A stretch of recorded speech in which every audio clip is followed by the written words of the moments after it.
Samuel Ramani is an associate fellow at the RUSI think tank and the CEO of Pangea Geopolitical Risk. Welcome back, Samuel. Good to see you. Has the ceasefire ceased?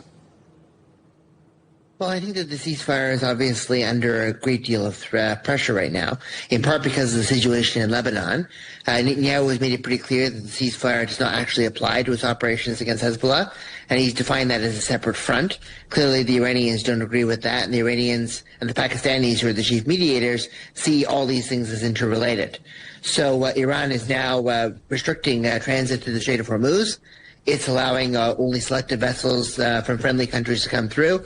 The U.S. wants a full reopening, and we're now on a knife's edge once again. And a lot of it's caused by Israel's actions in Lebanon. All parties are supposed to be heading to the peace talks at the weekend, tomorrow. Where is the basis for a negotiation at these peace talks, given what's happening?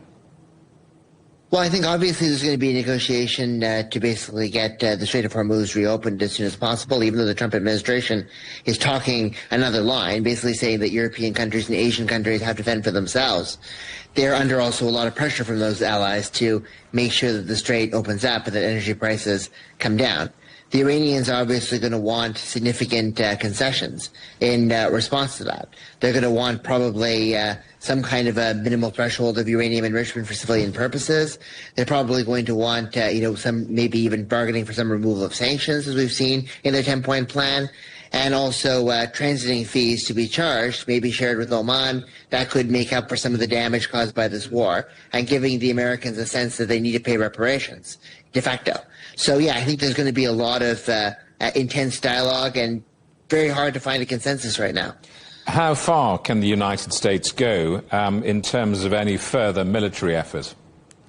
Well, I mean, the United States obviously has basically implied that if Iran doesn't open the Strait of Hormuz, there's going to be a much stronger military offensive than we've ever seen before, and that will extend to civilian infrastructure, that will extend to bridges, that will extend to power plants, and large-scale bombing. But Iran has already shown that it can absorb a massive amount of bombardment and still carry out significant disruptions with missiles and drones on Gulf energy infrastructure and also on U.S. bases and on American personnel in the region. So I don't think that air power alone, or more bombing of civilian infrastructure, is going to break the Islamic Republic or lead to a regime change in Iran. The only path for the Iranian regime to change is through a ground invasion. And that's something that the Trump administration, even if it escalates, doesn't really want to go anywhere near.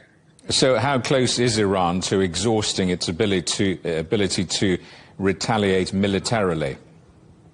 Well, I think that it's actually got more capabilities than you might think. I mean, they've got the ability to still use sea mines in the Strait of Hormuz. They have the ability to weaponize the Houthis in the Bab el-Mandeb Strait. They were just starting to get into the war, maybe, on the Red Sea, but now they could use them more fully.